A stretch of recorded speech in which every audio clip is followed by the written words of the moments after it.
o verbo da vida. E a vida se manifestou, e nós a temos visto, e dela damos testemunho, e vos anunciamos o quê? A vida eterna. Lembra do versículo 3 do capítulo 5? Qual é a essência da carta? O que ele escreve? Esta é a essência. Para que saibais que vocês têm a vida eterna. Por isso ele escreve: e a vida se manifestou, e nós a temos visto, e dela damos testemunho, e vos anunciamos a vida eterna, a qual estava com o Pai, e nos foi manifestada. Ele está claramente combatendo essas duas heresias.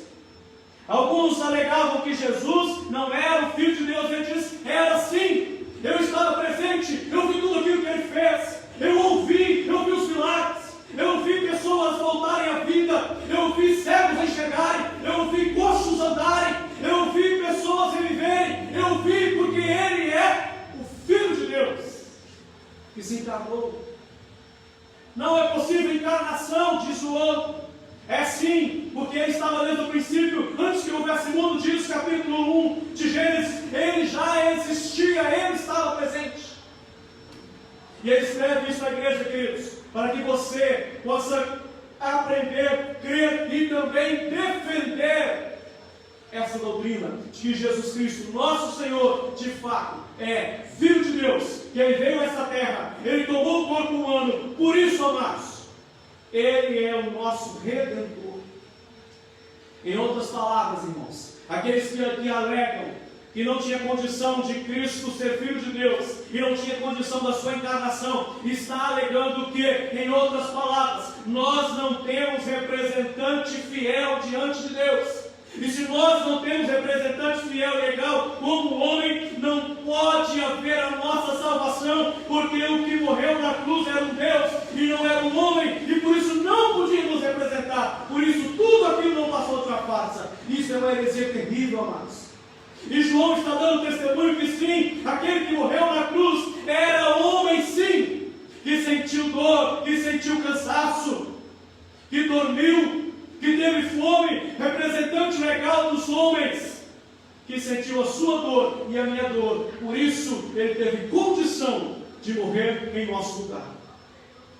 E ao mesmo tempo, a heresia também diz que não pode que ele seja Filho de Deus. Ele era de outro lado, a outra heresia era um simples homem, um bom homem, mas na verdade não pode ser Filho de Deus. Essa heresia também diz que, embora este homem tenha morrido, nossos pecados não estão perdoados, porque só Deus tem condição de perdoar pecados. Então, se o homem morreu na cruz e ele era apenas homem, o nosso pecado não está perdoado. Continuamos na mesma sentença de morte e passaporte carimbado para o inferno.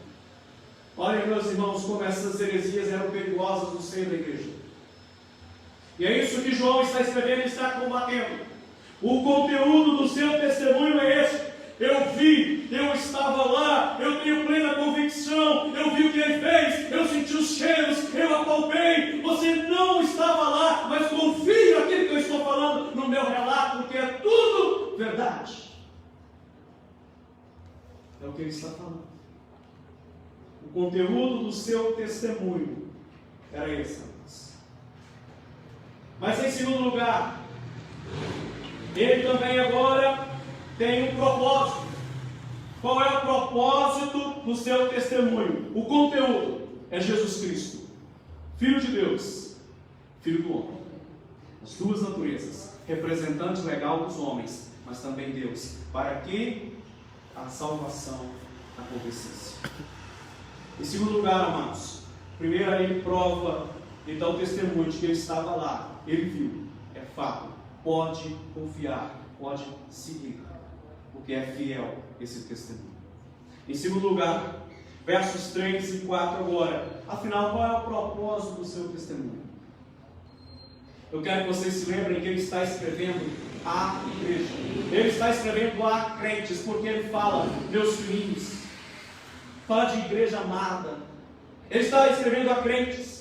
Ele está falando, olha, aquilo que eu vi, aquilo que os apóstolos viram, toda a doutrina que nos foi transmitida e nós escrevemos para vocês depois, sigam essa doutrina, porque ela veio diretamente do próprio Cristo. Podem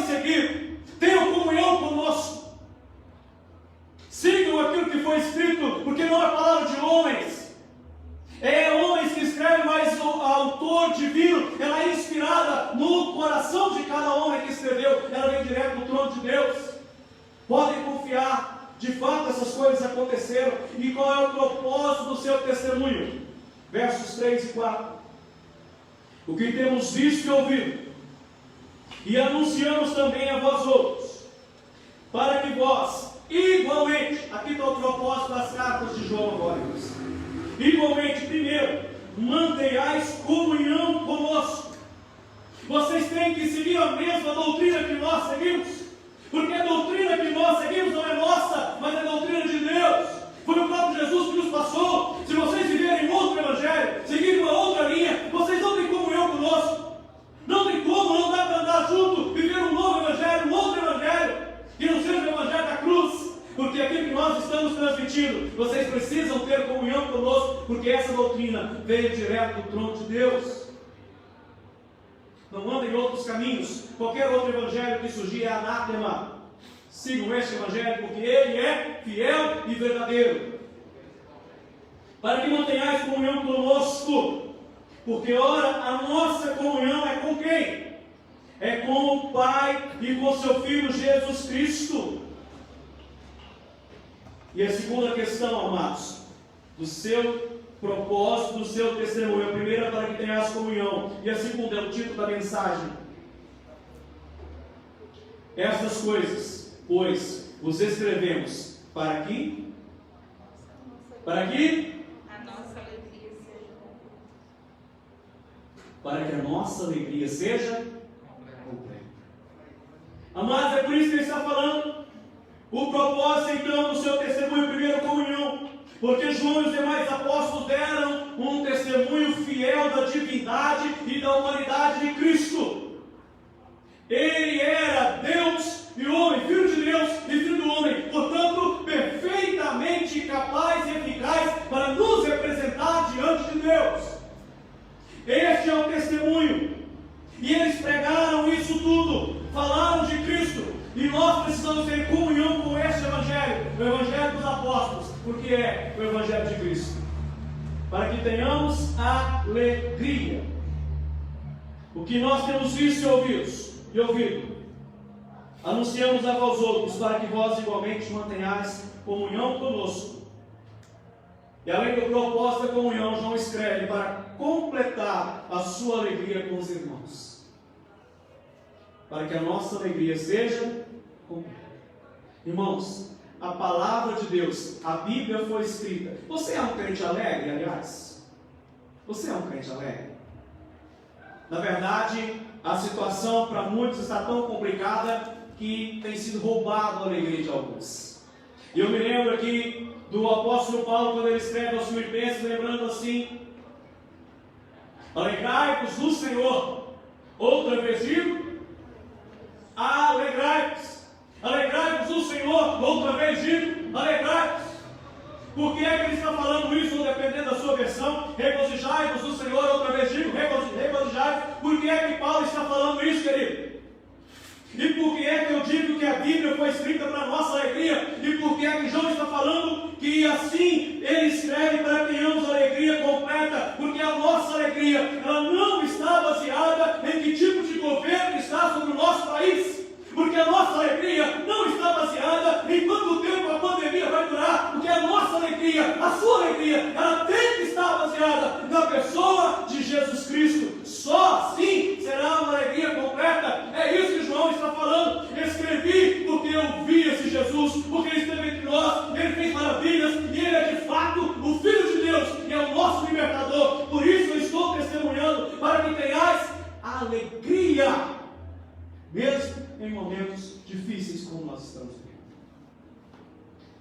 E eu tenho certeza que o crente é crente fiel mesmo e alegre, mesmo diante das situações, porque a Bíblia foi escrita para nós.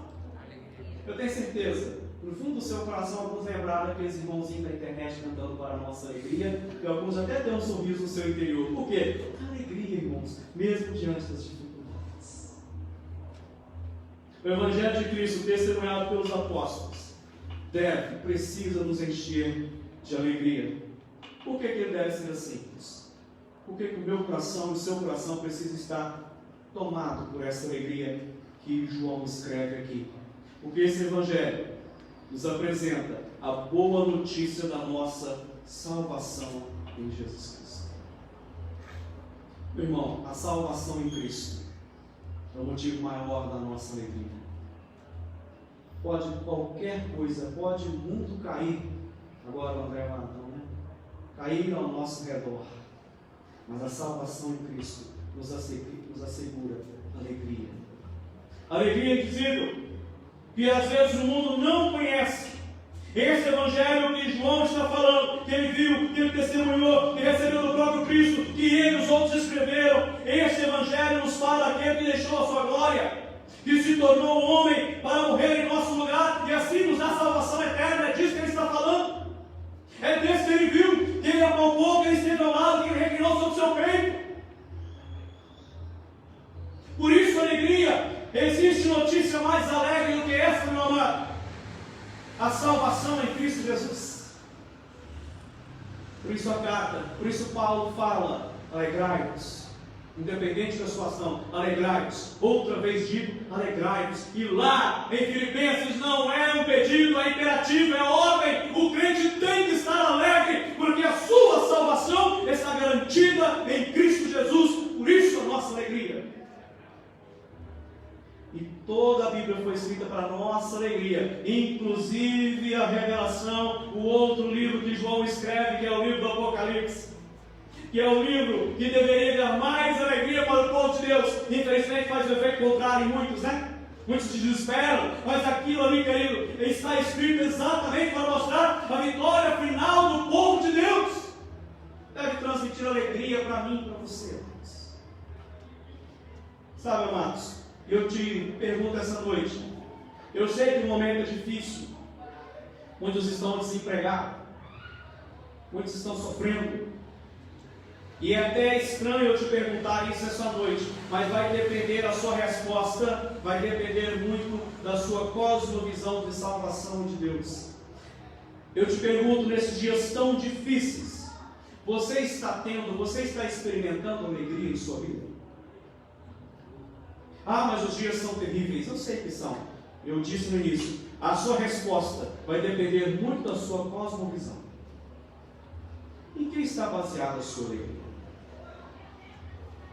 Jesus sabia, bem sabia, que essas coisas do mundo são importantes para nós. Se você for a Mateus, lembra aquele relato em que Jesus está falando sobre as coisas da vida, solicitudes da vida? Jesus sabe que nós precisamos de algumas coisas. Jesus sabe que nós precisamos do pão de cada dia.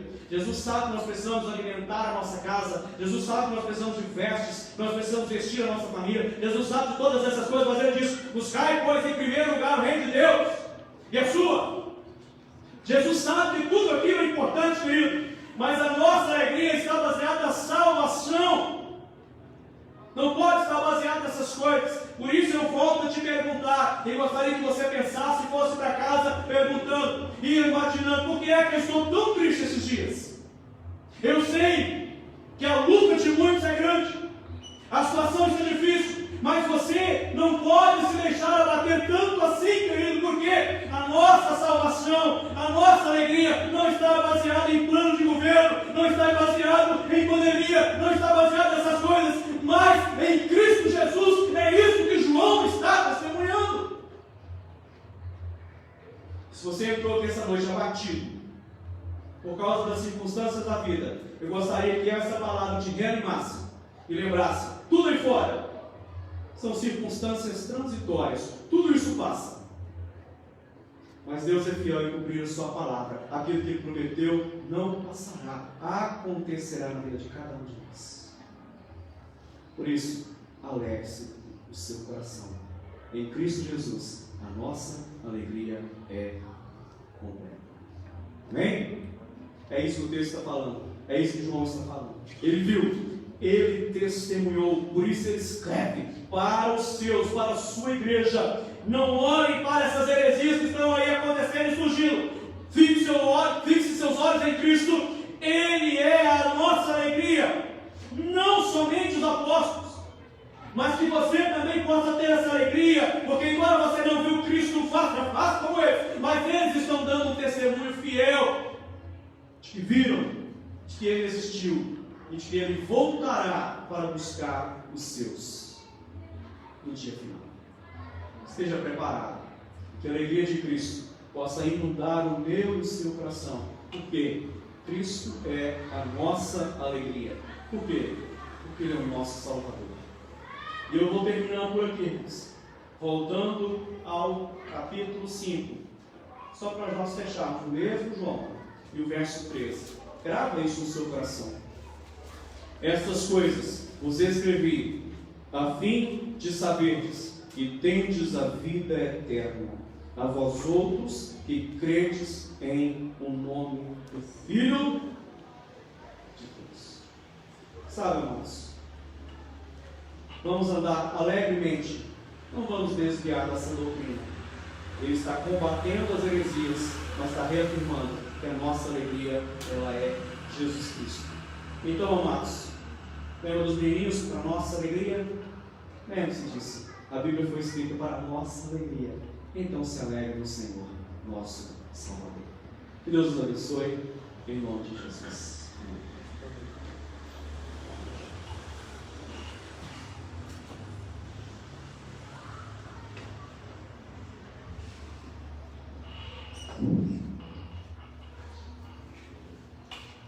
Vou pedir o Ministério Municipal aqui na frente.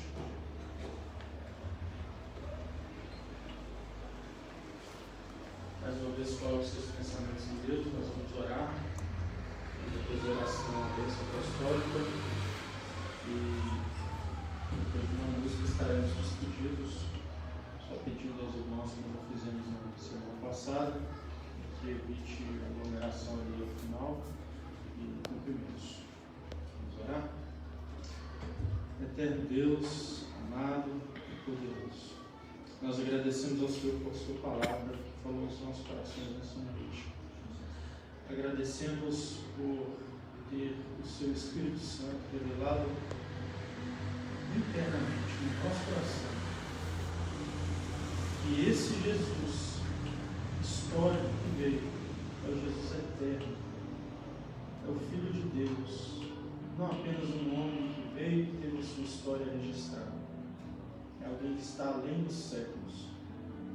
Ó Deus, nós agradecemos porque temos este entendimento e como vimos hoje, é este entendimento que nos dá alegria. Agradecemos a Deus porque o Senhor não nos deixa sucumbir em meio a essa crise, mas o Senhor renova a nossa alegria em Cristo Jesus. Agradecemos a Deus por essa palavra dada essa noite e colocamos nas mãos do Senhor cada um destes irmãos aqui nessa noite, rogando sempre a sua graça sobre nós em nome de Jesus. Agora que a graça do nosso Senhor e Salvador Jesus Cristo, o amor do nosso Deus e Pai, a comunhão e a consolação do Santo Espírito de Deus seja sobre essa amada igreja e sobre todo o povo de Deus na face da terra, agora e para sempre. Amém.